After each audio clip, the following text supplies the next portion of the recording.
panel is very important. Yesterday, we were joined by Dr. Surf to talk about cybersecurity. And Sandy Palmer is going to be moderating the next panel. I don't know if you've seen all the tweets that she continually puts out. And she does this amazing summary every day, which she sends me. A really big round of applause for Sandy, because she's absolutely amazing. And I want you to know that she's doing this entirely on a voluntary basis. Thank you very much. And you're looking fantastic today. She's also an expert on the subject. She's working on Honda's cybersecurity project. And today we have Adriana, I hope, who's going to be joining us. Adriana Costa, who is also a friend of the school and who's been kind enough to join us today. Hi, Adrian. He's been working in Antipol, and now you're in the Federal Police, is that right? Well, now you can tell us everything. And Roberto will be joining us virtually. Roberto was actually working with the schools from Panama, which is where we met him. Now he's working in Costa Rica. He's been working with the government, and now he's in the private sector. And then we're joined by Claudio Pequero, who's from the where any representatives here from Dominican Republic? Oh, okay. And Sandy will be our moderator. Please tell us when you're ready. And Horacio, Asolin, who's going to be joining us today. He's just landing. I hope he'll be able to connect shortly. He's quite busy at the moment. He has a very big team.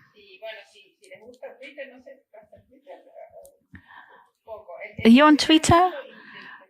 A big tweeter here is Horacio.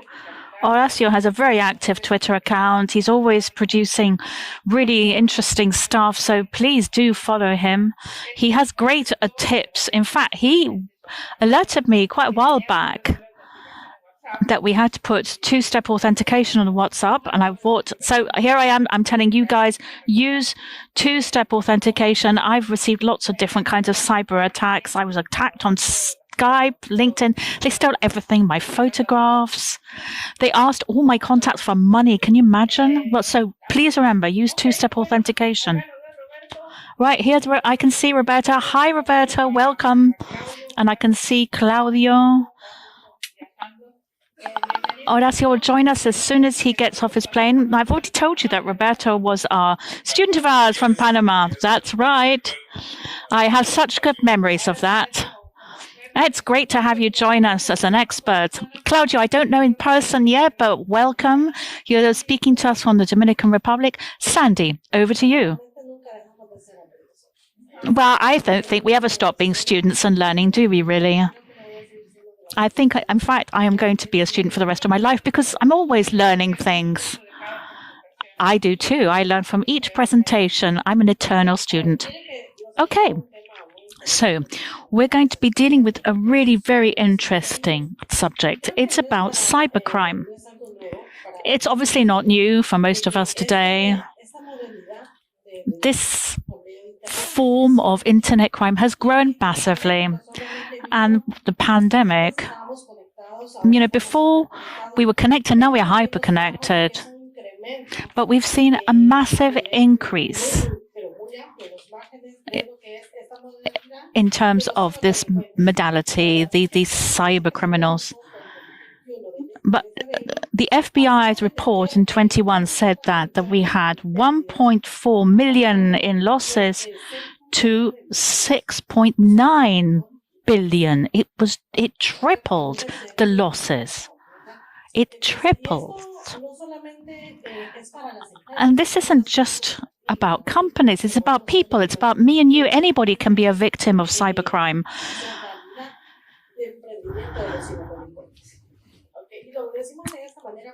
We're saying it like this because we focus a little bit more because people often think, if you're not a victim or you don't know anybody who is, then you don't think it's as important because they don't just attack these big companies, do they? Hi, Roberto. It's nice to see you like this.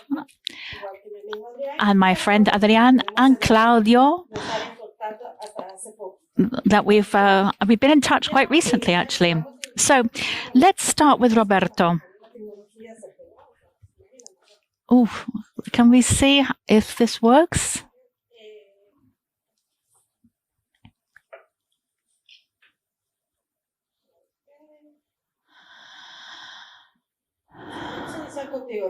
Let's start with you, Roberto. Can you tell us a little bit about what the current situation is about cybercrime in Central America and some recommendations that you might have in terms of what's just been happening in Costa Rica? Good morning. First and foremost, let me tell you that it's a pleasure sharing this session with all of you. I would like to acknowledge Olga, Adriana, and Santiago, everybody that is organizing this. I would like to greet everybody that is participating online and in person. As you know, everybody still is a student and deeply cherishes the South School of Internet Governance. We are faced with a challenge in Latin America on cyber security issues or breaches that we have had, and Costa Rica is no exception, where we have faced across the region 2 incidents that are of higher caliber compared to other issues. Among some of the issues that we're faced with is what surveys have revealed so far, ransomware. And ransomware has the typical characteristic of asking for ransoms and kidnapping or securing information, and then they ask for ransom to corporations, to individuals, and they ask for ransom. So it's organized groups at the worldwide level that they have done this across the region, especially some of the groups or the hackers that have been involved in this kind of illegal activities have resorted to phishing, especially this grew exponentially during the pandemic, and they took advantage of cybercrime to attack with ransomware. So many of the surveys have revealed that there was a lot of ransomware attacks with identity theft and phishing using corporate emails. And in this way, they phished accounts and they impersonated those accounts and they asked for ransom, taking care of phishing. Another aspect where we have seen issues or breaches across this region was the manufacturing sector, everything that involves small and medium-sized companies, retailing in SMEs, and the financial or the banking services. They have been highly affected in Latin America. Andy, you were saying what the good practices are. And here this involves the human factor, which is the key element, and some technical factors. I believe which is what is key is the human factor. So what are the guiding principles of the recommendations that we can make in this scenario? There are 3 elements of risk here: people, process, and technology.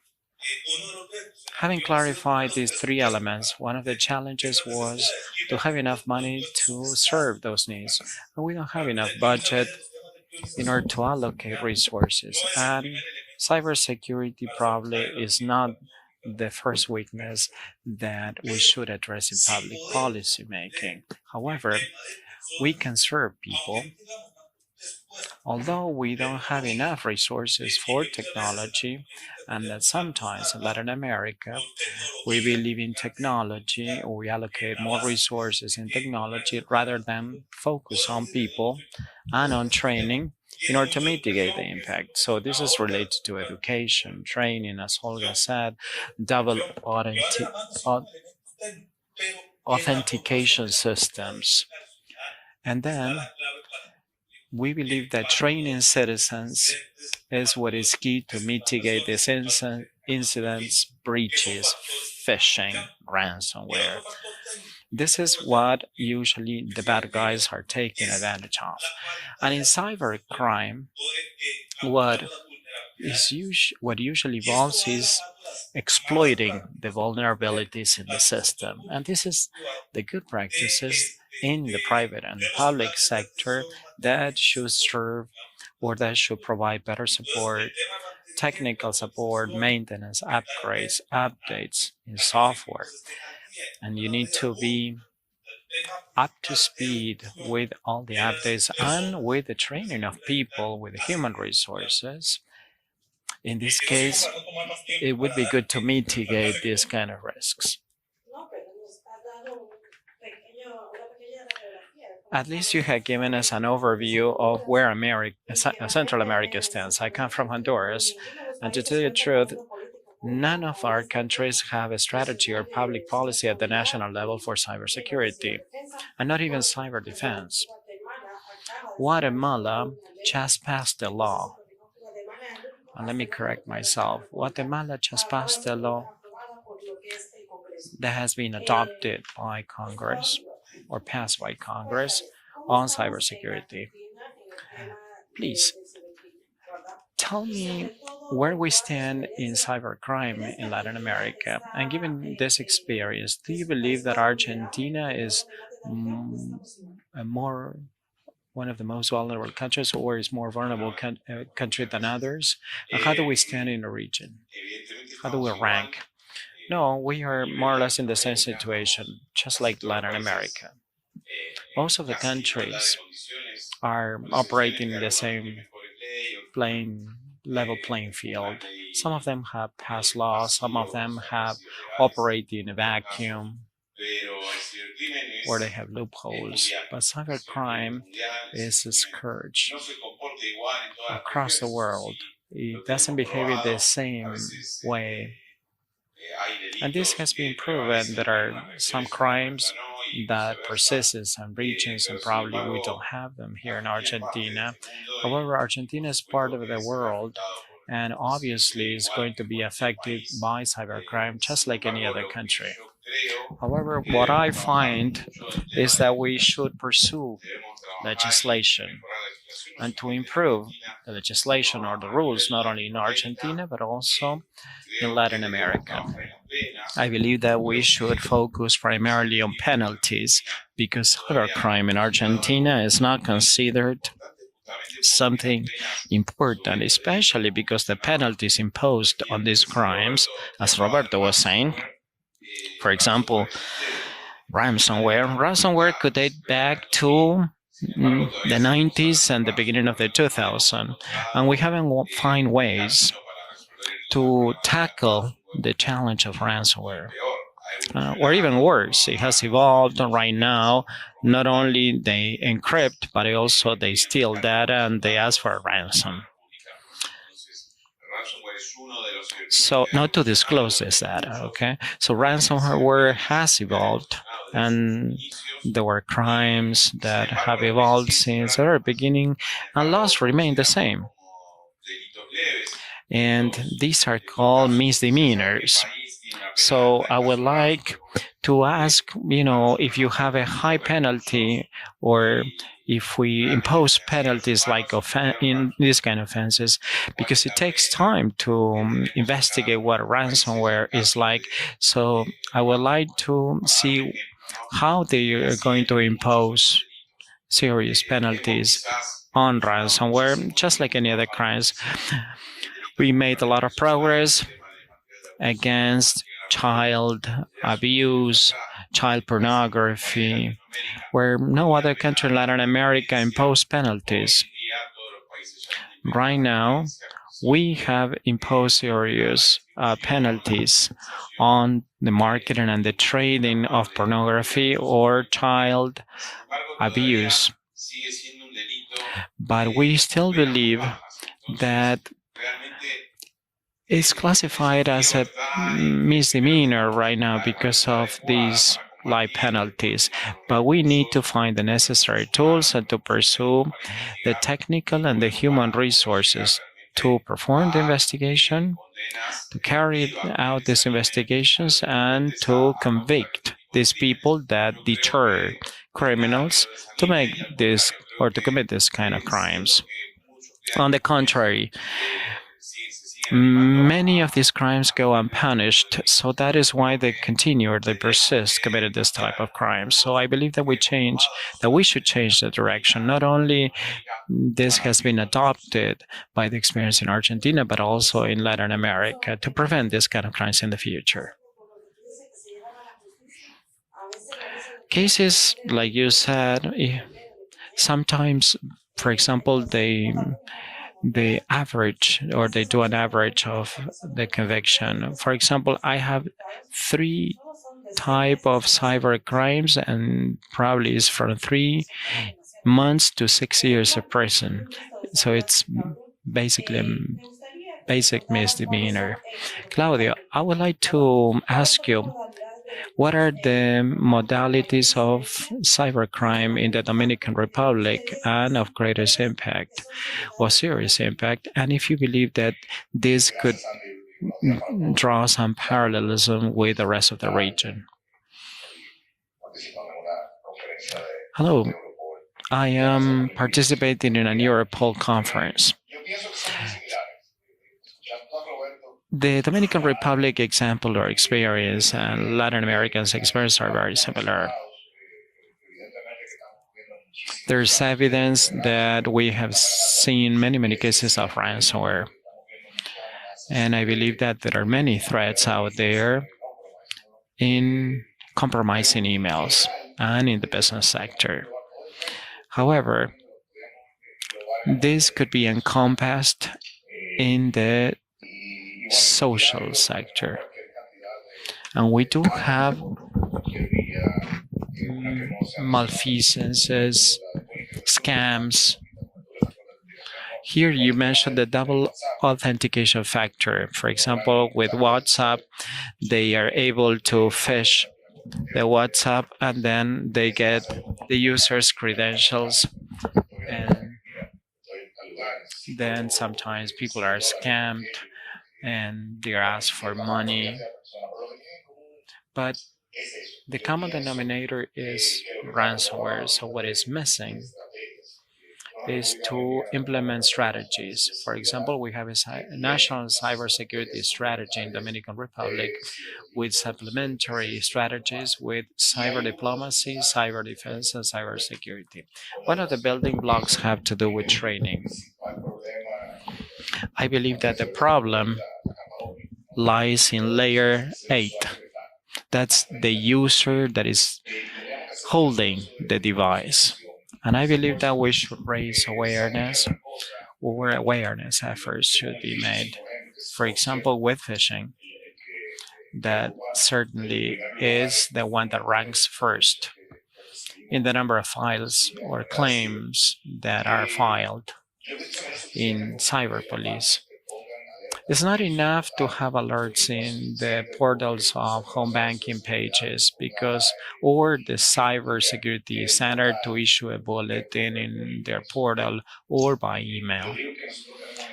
But I believe that we have technological segmentation of our people, of the population at large. Some of them are part of the analog world, and some of them, like millennials, are part of the digital world. And the pandemic migrated many waves into digital nomads, basically. And for example, some of them were born digital nomads and they have a different perspective. So since I study, for example, IT, the process of migration for me is easier. But I mean, most of the population should be targeted through awareness campaigns, and not only analog media. It could be press, television, or radio in the traditional media, because victims fall prey of these attacks because probably we could not raise awareness in traditional media. This is the way that we should target these campaigns, and I believe that we can trace more or less the same similarities in the region. The policies indicate that basically more or less we have the same problems. I believe that we should raise awareness to prevent these sort of crimes in the final user. However, the public sector that is responsible for applying these penalties, we need to train human resources, and this requires budgets on the part of the state. So I would like to pose a question for everybody. Are you aware that if in your country you have enough budget to fight cybercrime, and if that budget could include the public ministry, the judiciary, whether to train their human resources or to buy hardware or software in order to gather this necessary evidence. Are you aware of this, Adrian?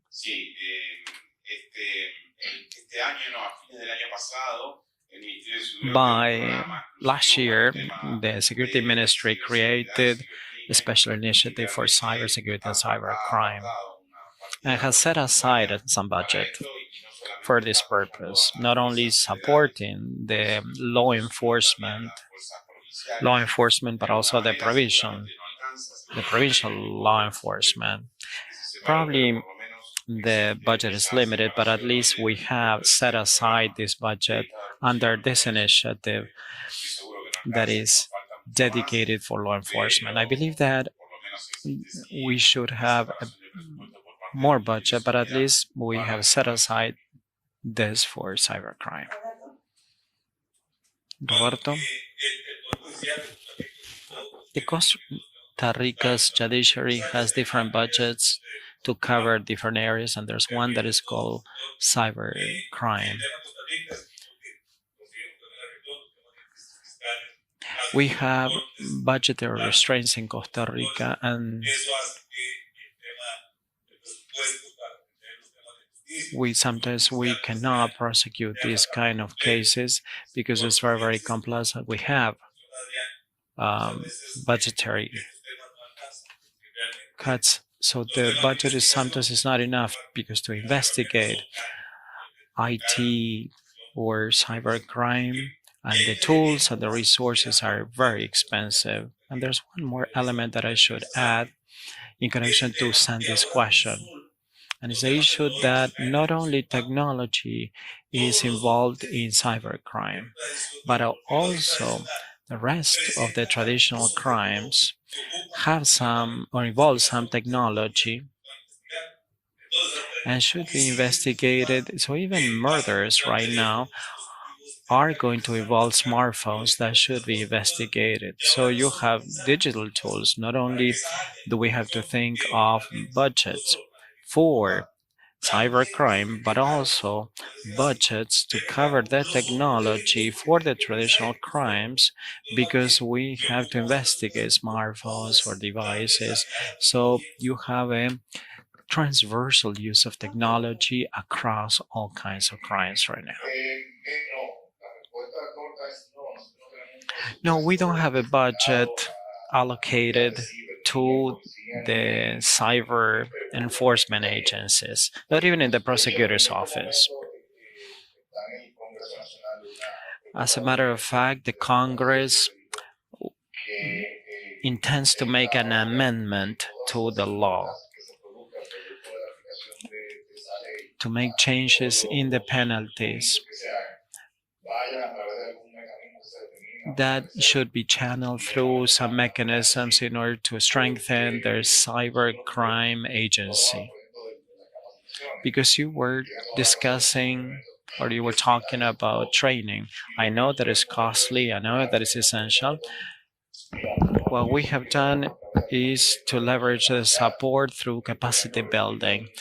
The Dominican Republic, Argentina, Costa Rica are the three signatories to the Budapest Convention, and we are included into a global action against cybercrime, and we have received significant training for judges, law enforcement, and prosecutors, together with other initiatives like Back to View, CyberNet, bilateral treaties with Canada, for example. So that's why we survive, because of this capacity building that arise out of these international treaties or the Convention of Budapest. I think that we have seen an overview of these countries. Let me see if we can analyze the challenges of regulations or rules in these countries. Adrian, out of all the challenges that we're faced with, because there are many, what are, how we're going to prioritize some of the challenges in Argentina? Out of all the challenges, which ones do you think that we should place priority upon? First and foremost, the challenge is that cybercrime should be included in the political agenda, and that the Congress is aware of this debate. There are countries across the world, specifically in Europe, that half of their crimes are considered cybercrime.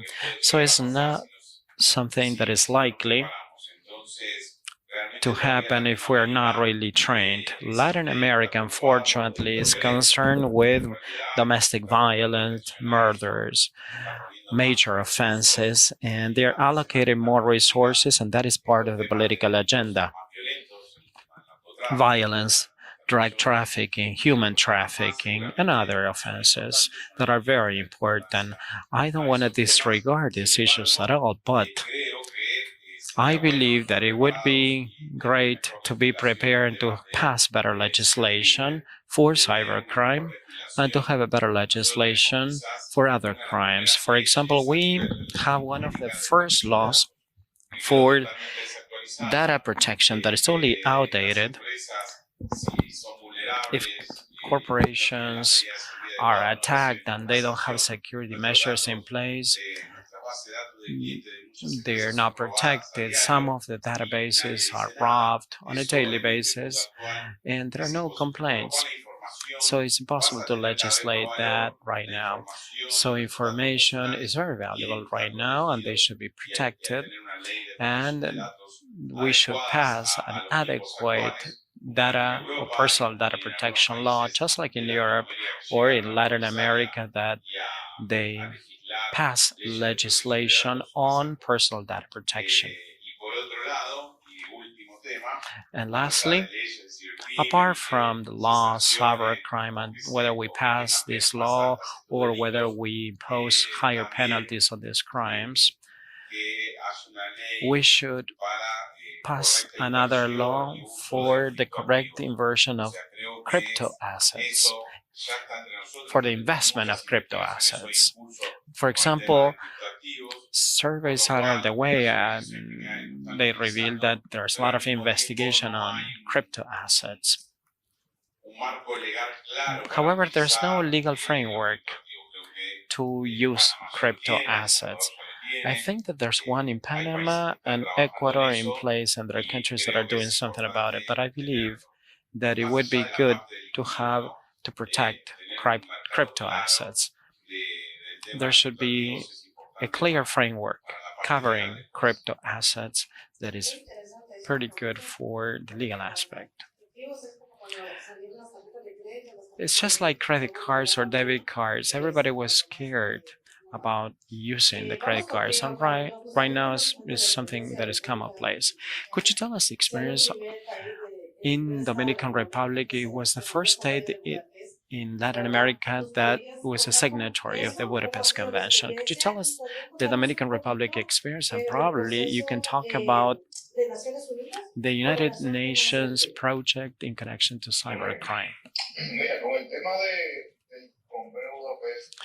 With the Budapest Convention, I think that that is related to the question that was asked to Adrian.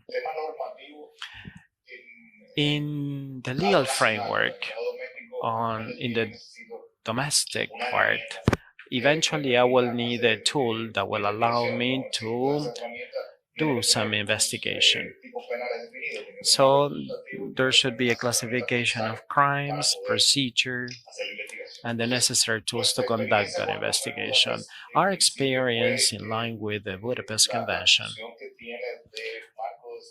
is the legislative framework. We have designed our draft resolution in the 2004 based on the Budapest Convention, and we passed a law in 2007. As of 2008, we pursued the we started joining the Budapest Convention, and we ratified it in 2013 because we require international cooperation for this. If I have the domestic tools in place and I have my crimes classified and the necessary procedure for the public ministry and the law enforcement agencies to do their work, another there's another element missing, that evidence is 100 covered by my jurisdiction. So I need to resort to international cooperation so I can request Argentina that that country may have in the ISP some information to that account, an IP address, or an email that I will request. So the Budapest Convention has incorporated some kind of multilateral legal assistance treaty that allows for this international cooperation.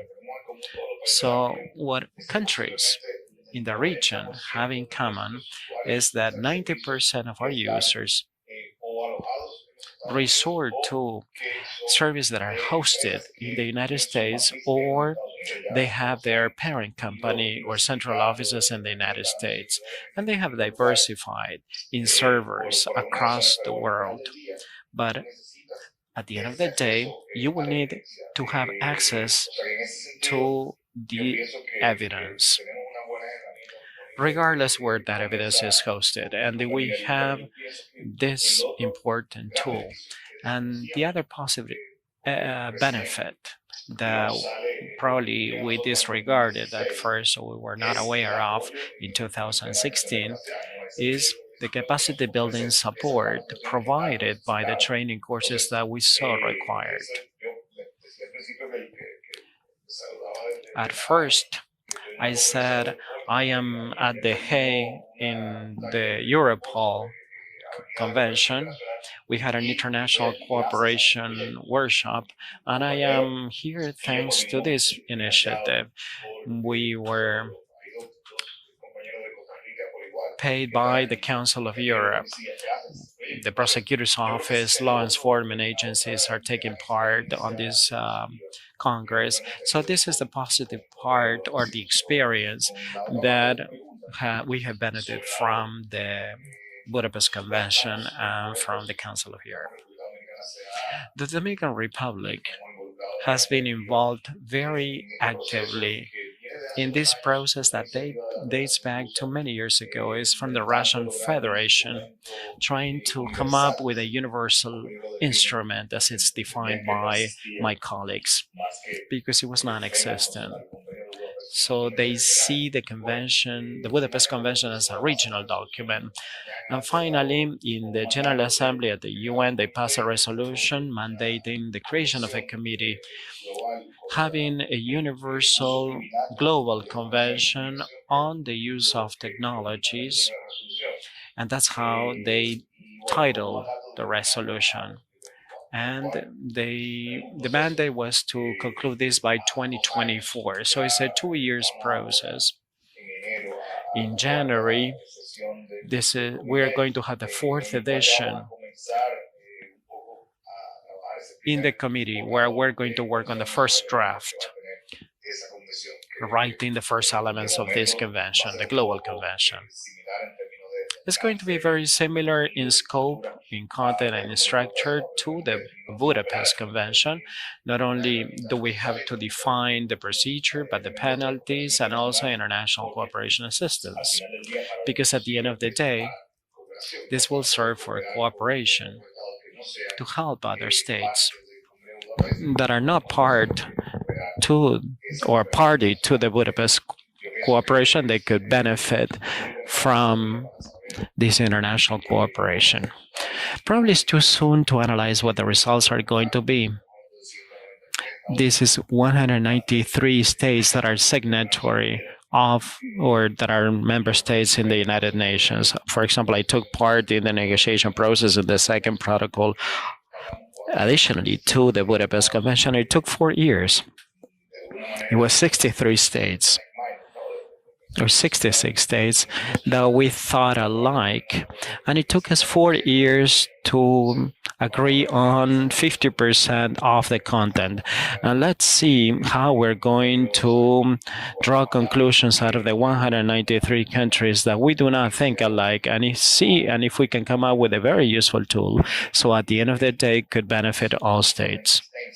One of the main points is that this is not about cybersecurity or sovereignty or borders or disputes or issues in between states, but this is going to overcome impunity, challenges of impunity, to help victims that fell prey of cybercrime, and I can make progress with the investigation that is out of my jurisdiction.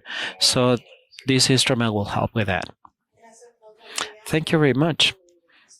I think that you had covered this comprehensively. I believe that do you think that international cooperation is important for the investigation and following these crimes in Latin America?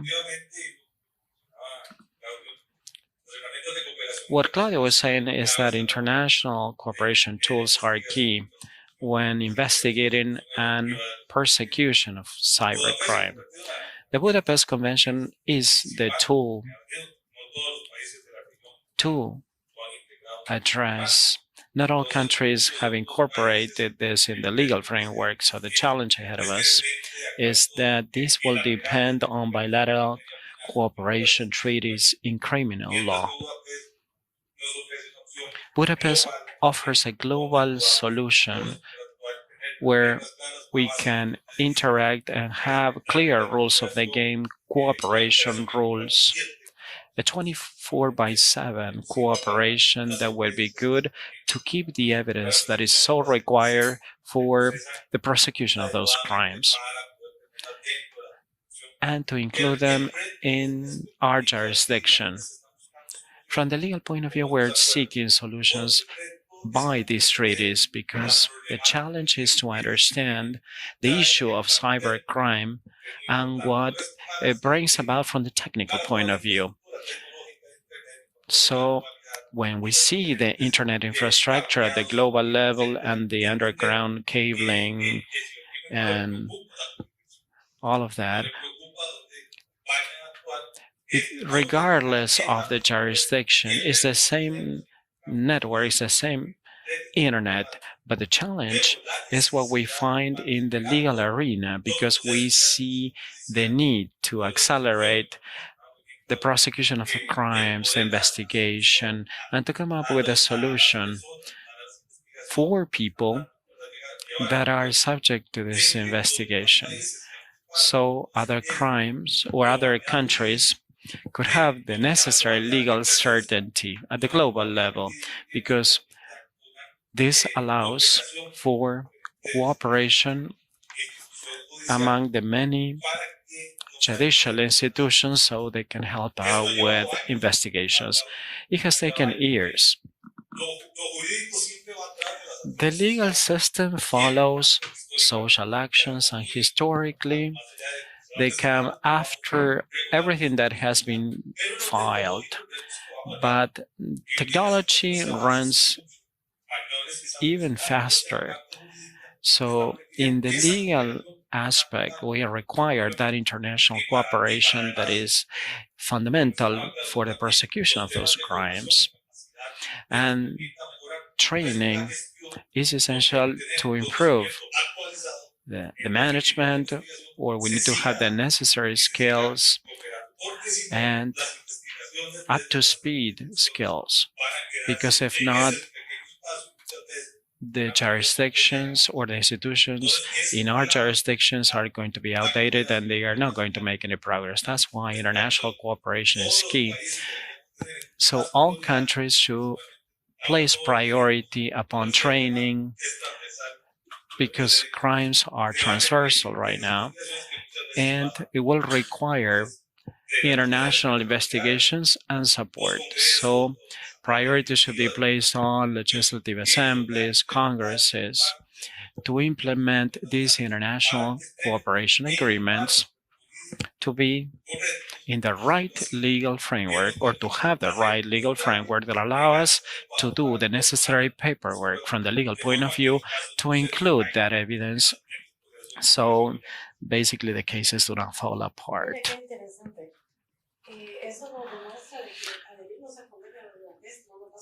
So the accession of the Budapest Convention is not going to solve all problems because governments, at the end of the day, the administration of these countries, sometimes they accede to fulfill a promise, a campaign promise, or an indicator.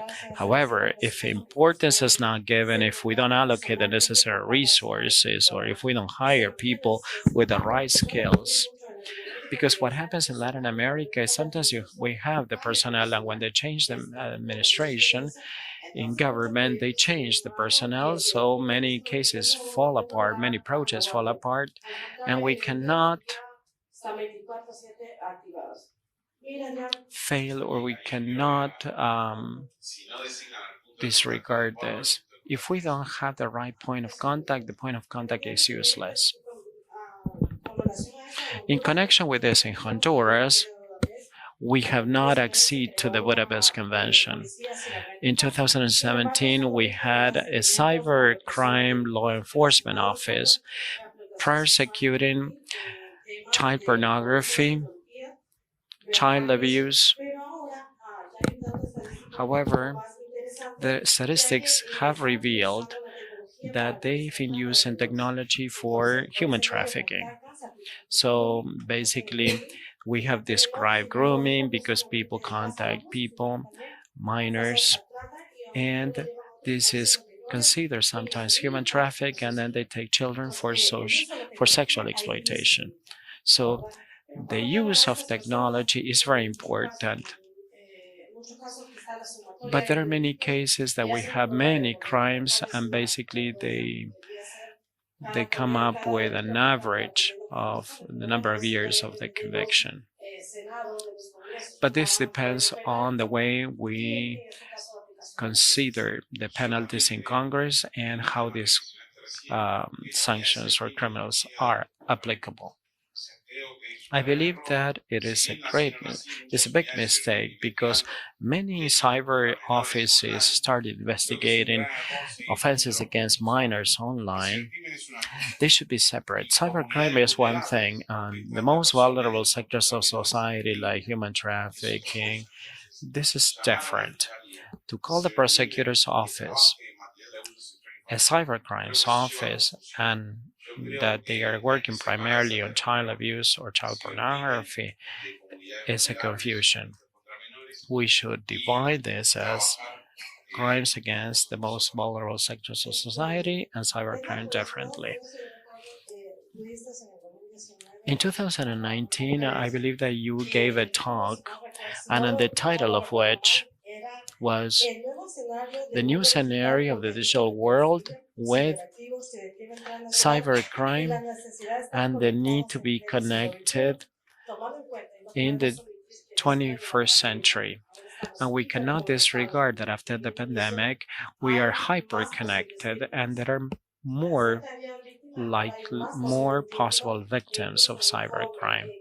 There's a report revealed by Interpol indicated that the elderly were more vulnerable to be or to fall prey of cybercrime. Do you consider that these scenarios are still maintained or they have grown exponentially? Yeah, I remember that at conference.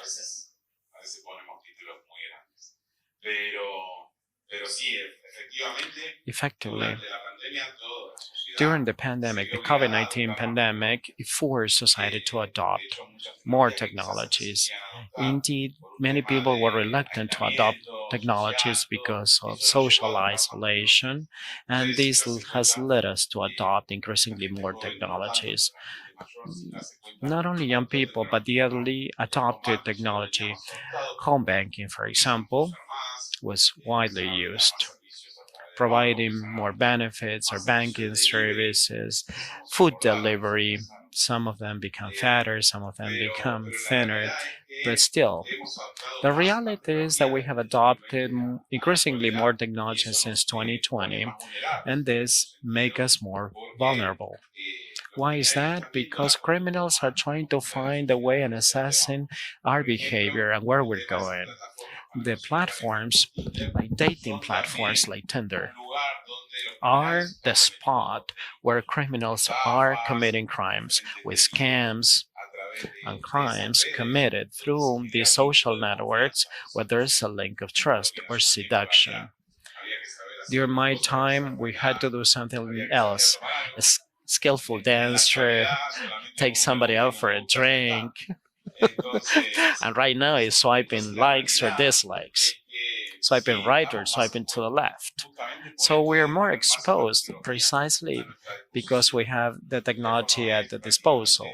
The the smartphone is like our life. We leave the smartphone, we start shaking. Not because of fear, because they see the partner that is close by and reading or looking at the phone, or is they're leaving the phone behind because we have work, our social life, we have social networks, social media, and this becomes very relevant. And criminals know this full well, and that is why I was telling you in my previous presentation that information is gaining more value. However, this is not reflected upon the legal framework. Why? Because the laws date back to 20 years ago. So we really need to enhance things or improve or update things, and internet has revolutionized information, and this information is part of our daily lives. To conclude, I would like to have a takeaway. For example, if you have influence on public policy, on lawmakers, or senators, what would you recommend to fight against cybercrime in your own countries? Roberto? Thank you, Sandy. There's something very important in terms of the experiences we've had in Costa Rica this year.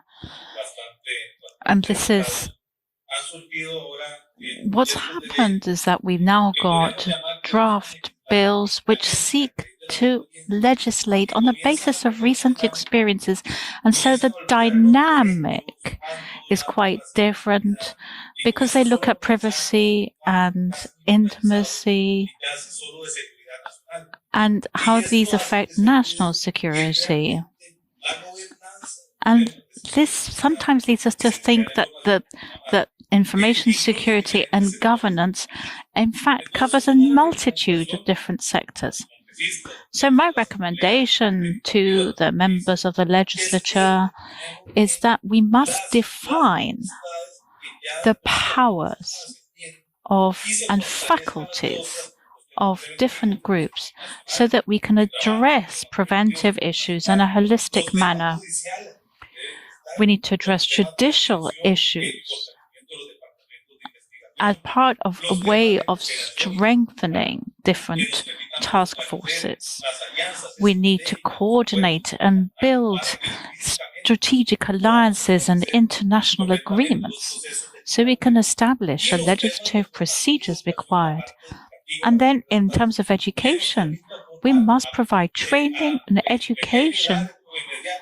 So looking into the short, mid, and long term so that we create a digital culture. But we shouldn't be seeking to create instances with different powers that could undermine democracy, and because it could lead to serious mistakes.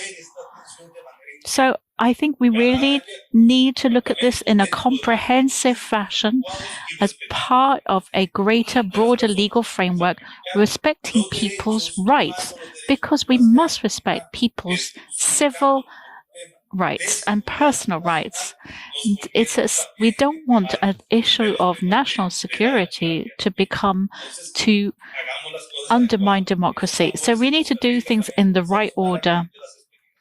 I think this applies throughout the region, actually.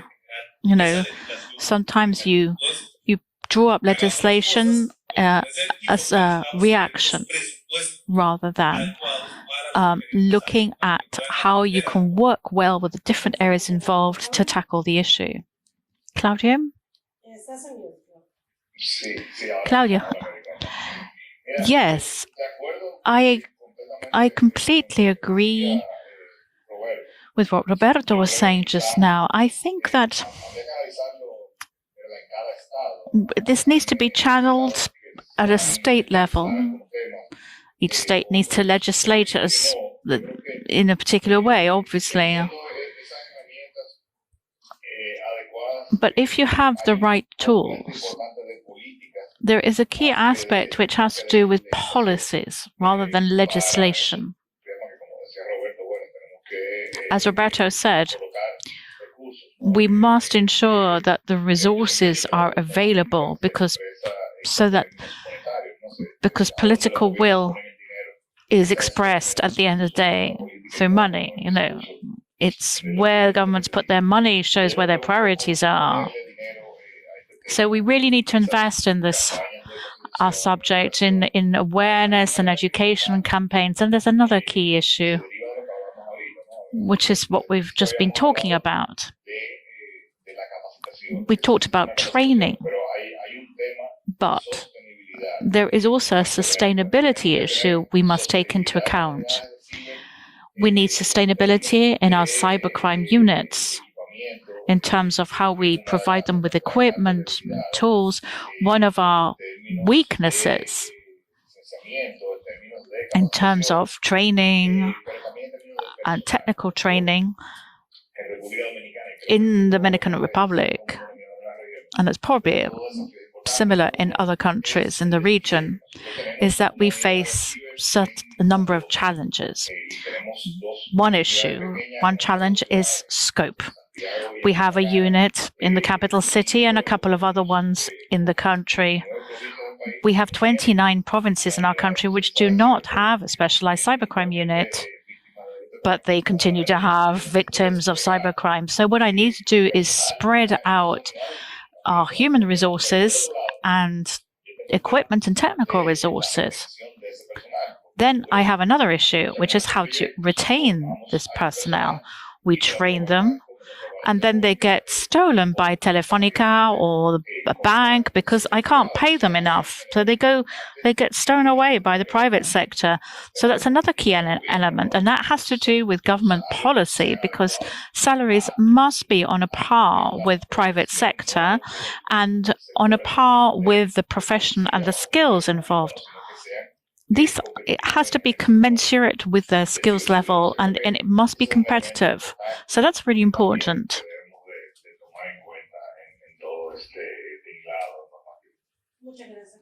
Thank you very much, Claudio. Now, what I'd like to do is wind up with you. And yes, I can actually say that I agree. I agree absolutely with everything that Claudio and Roberto have said. Of course, I agree with training, with legislation, allocating human resources that we also need, technical resources, which we also need. And the only point that I would add is that we need legal tools to enable us to investigate properly. So, for instance, if I have to investigate a particular website, I don't have a legal tool enabling me to act as an agent undercover online. So we need those kinds of tools that enable us to investigate in the current circumstances with a whole range of challenges that we face. And this is something that, the criminals take advantage of. Thank you very much to my colleagues on the panel for sharing this session with me today. We would like to invite you to access the Interpol webpage so you can find out more about the services that these experts were telling us about. Now, information from Interpol and different governments. Interpol works directly with the governments. And something that we really need to take into account at a personal level is that cybersecurity, not cyber defense is not cybercrime. These are all different things. And for people the decision makers to understand us, we must start to ensure that they understand the difference between these three terms. Thank you, Olga. It was a great honor for me to have moderated this panel. The honor is ours. I'm sorry that Horacio was unable to join us today. He's always joined us in the past. He's always collaborated, and I'm sure that we will have the opportunity to hear from him. I can see there's lots of questions here from the audience, and I have some virtual ones too. So we're just going to hold 3 questions. I'm going to take 3 questions here, and then there's coffee. University. Yesterday, I want to revisit one of the talks that was given about cybercrime. I think it's important to emphasize the fact that information is juridically protected. And what we need to see is maybe some kind of more updated penal approach, which is cross-sectoral, and it's not just merely a niche which has to do with IT. Then I also wanted to talk about the international cooperation. I like this about an instrument of penal justice. I think that we really need to look at this more from a systematic point of view. This goes hand in hand with what Roberta was saying. We don't need to just provide or adopt legislation which is about putting out fires. We really need to be systematic about this and look at how we address the problems, looking at different aspects of penal instruments, about how society is connected on the internet. And the question is, how do you see the approach to the custody of digital evidence? I think there's something very specific that we need to be looking at in terms of implementation. Oh gosh, there are about 20 questions here. Oh dear, if I don't ask the first your questions, people get annoyed. Question, not comment. Comments are great, but we don't have time for them. This is a question for Adrian. You were talking about increasing penalties. I'm from Colombia. In Colombia, we're trying to use a mechanism of increasing penalties for drug trafficking, corruption, and theft, but it really hasn't had much of a practical effect. In fact, it hasn't reduced crime rates. Why do you think, given the particular nature of cybercrime, it would reduce the rate of cybercrime? Because we think actually it might even increase the problems with overcrowding in prisons. Criminals merely become more specialized and more skilled. We could spend a whole day tackling that one, or even a week. Hello, everybody. I'm from the Public Prosecution Ministry in Santa Fe. 2 specific questions. Do you know if there are any subsidies provided in Argentina or in other countries to promote research into cybersecurity or for personal enterprises of investigation into this subject? Why do you think that the prevention awareness campaigns are not working? Clearly, seeing the numbers, there is an exponential rise in cybercrime. So we're failing somewhere. Either it's in what we're doing or the awareness campaigns that we're rolling out. Okay, some very brief answers, please. I don't know if the speakers have time because I know that you have other commitments. Claudio, about the chain of custody. Yes, I think that the chain of custody is vital. And it's something that we have been tackling recently. As I was saying earlier, in the Americas, we have a working group of the cybercrime units.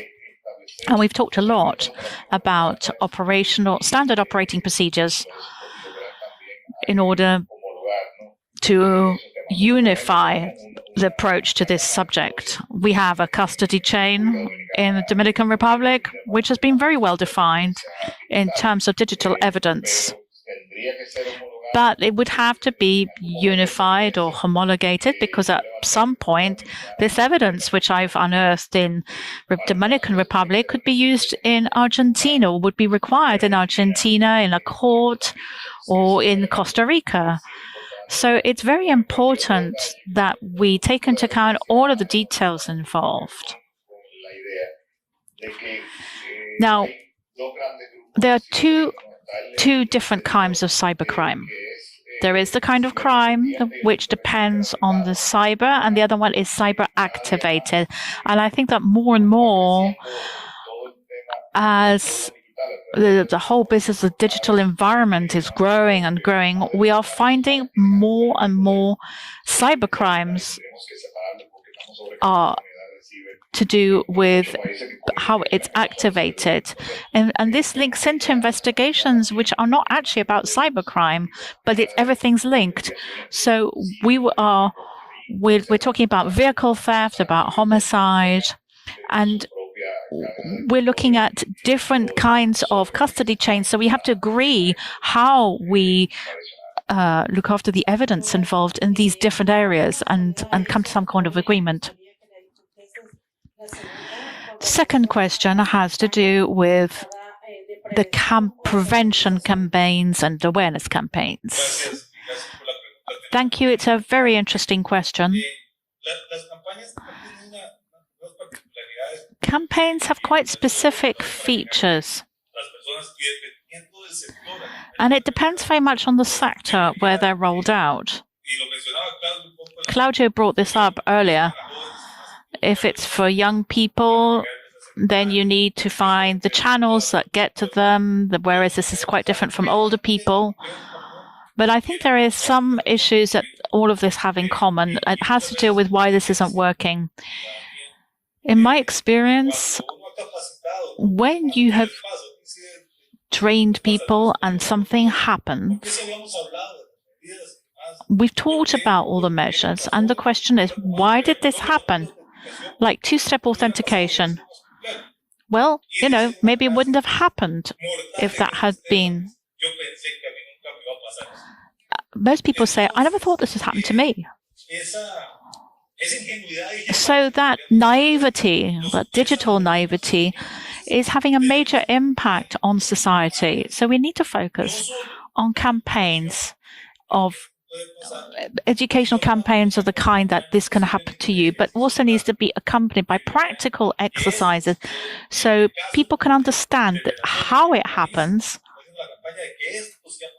and show them that this has happened. For instance, when you're with students and you're talking about cybercrime in Costa Rica, I like to talk about specific cases so that they understand that this happens all the time to ordinary people. And you can do practical exercises so people understand how these crimes happen and how they can be so easily deceived, like phishing, so easy. We carry out phishing exercises so people understand just how easy it is. They have to know that these things happen. People maybe think it happens in more developed countries. It's not going to happen to me. It's not going to happen here. I'm just a nobody, so it's not going to happen to me. But those campaigns are critically important, and we need to show them in practical terms that it's so easy. It could happen to anybody. As Roberta said, yeah, it happened to me. So I'm aware, say, and then the striking thing is that you don't actually get a solution. This happens with Horacio. He said, put your two-factor authentication. I did that because he explained how to do it step by step. You've got to tell people how to do this. People aren't properly informed. They're not necessarily trained or understand how to implement things. Step by step is vital. Yeah, otherwise it's just, yet another message. I have so many questions here. Right, sorry, I interrupted. Yes, Colombia is my second home, So I travel there a lot. I know many cities in Colombia. Got lots of friends there. I know people working in the fiscal unit. It really is my second home. And I said that because I didn't want to compare cybercrime with terrorism. I don't think the penalties are the same. I don't think a terrorist attack is anything like drug trafficking or just depriving somebody of services. I don't think they should be high, but I don't think it should be so low either, because cybercrime today raises so much money, or at least, the criminal organizations make as much money from this as drug trafficking. And today, the penalties that we have are really risible. Sometimes they're not even prison offenses. So within the logic of the scale of penalties, I think we should be looking at nothing that's extraordinary when you've ransomware or phishing, but I don't think they should be exempt from prison. They are not minor offenses.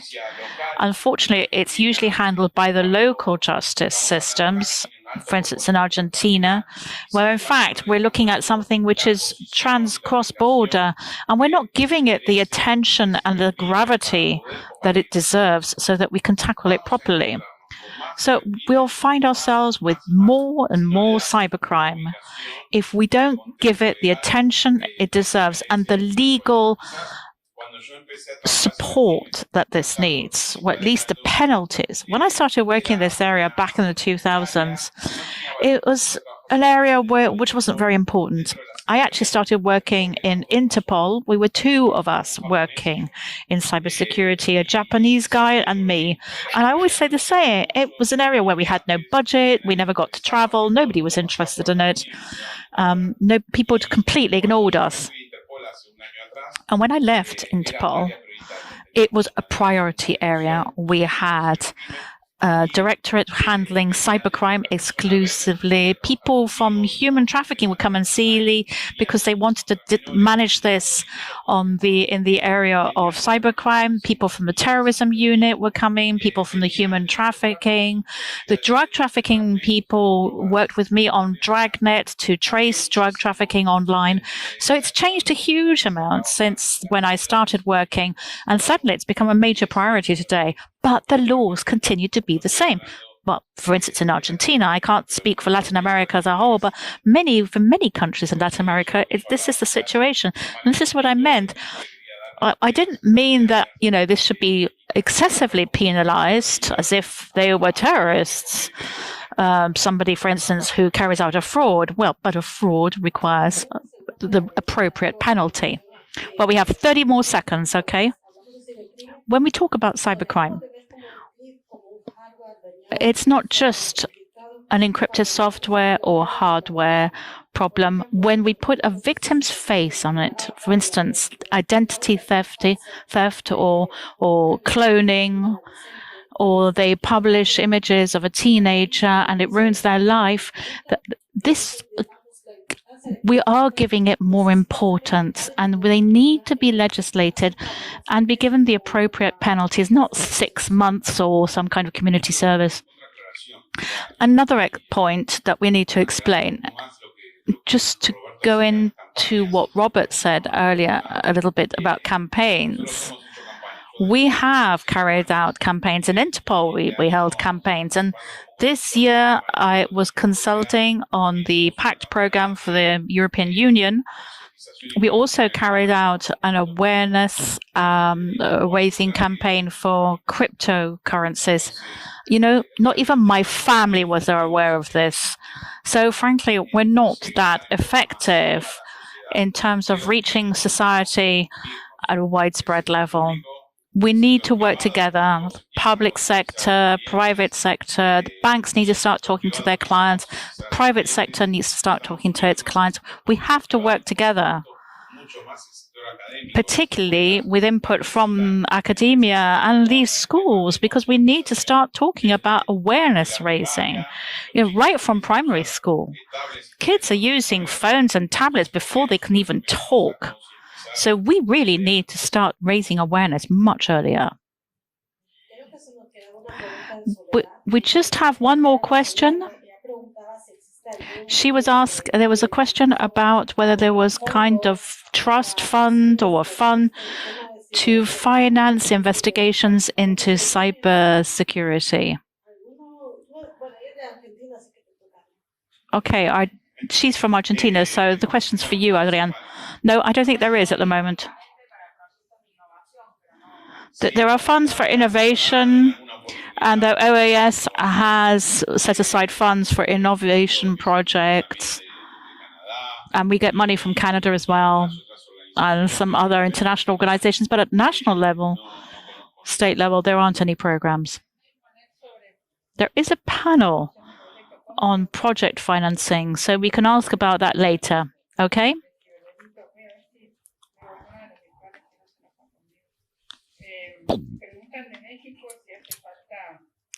Question from Mexico. Should legislators be properly trained? Do they know enough? Are there any requirements in any country for people who are elected as legislators to know about these things? In Mexico, our legislators are not required to have any specific knowledge on the subject. Specific about this area is very, very important. I'm not talking about people having a degree in engineering or something like that. It's just a question of finding out about the subject, and it does take time. Another question. Gosh, there are so many. I'm not going to be able to get through them all.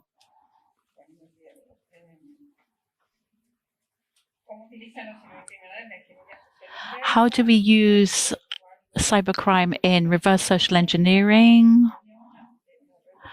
There is another question about a hackers network, which I'm not finding. Okay, fine, that's it. Okay. Before my colleagues reply, I just wanted to raise something here. Somebody said that our legislators, anybody can be a legislator, at least in my country. We have lawyers writing laws for lawyers. But we really need all kinds of people as legislators, as congressmen. We don't need them to be experts themselves, but they need to be surrounded. They need to have people on their teams who do know. A congressman has got to understand how to prioritize these subjects. And for instance, one of our legislators proposed a law on cyberbullying because he'd been a victim of it. And that meant that everybody, and that was actually quite positive because everybody started talking about cybersecurity. Anyway, the point is that you need to have the right kind of advice and you need to have the right people on your team. I want to say that Mexico is also my second home, not as well as Colombia. So actually, it would be my third home. But Claudia, I'll tell you that Dominican Republic is also my second home. But Honduras, yes, all these countries. I need to draw up a list of which is my second and third home. Now, probably legislators all over the world, they're not going to be experts in cybercrime or cybersecurity. Maybe some of them are a bit more interested than others, but they do have a whole armies of advisors, and people in those teams are bound to know. Something I have noticed is that recently, both judges and prosecutors know far more than they used to. Like before, when you talked about an IP address, they'd look at you like, "What are you talking about?" And nowadays, they do know when you talk about an IP address or chain of custody. You know what they're talking about. Before, it was much more difficult to talk about these issues with them and get them to understand. Whereas today, they do. They have a much better understanding. Policemen do too. Officials. But we do need to work on the legislative aspect, and perhaps Claudio, who's more involved in that area, knows far more than I do about how to develop work in this area. Claudio.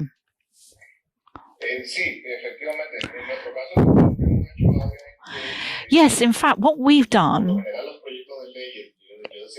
is that I was saying that the draft bills, we're drawing up this draft bill on cybercrime, which is in Congress, on cybersecurity. There's another one on personal data. And the current law in force for 2007 was developed by a multidisciplinary team and was proposed to Congress. Now, it wasn't just one legislator who developed this. A group of legislators took on the proposal, and it's developed by a multidisciplinary group.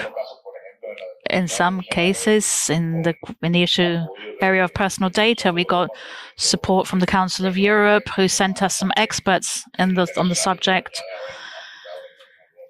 and some other international ones as well with experience of doing this. So I think that's how you approach legislative development. So we'd like to thank Roberto and Claudio and Adrian. It's been a pleasure to share this panel with you today. A round of applause. Thank you very much.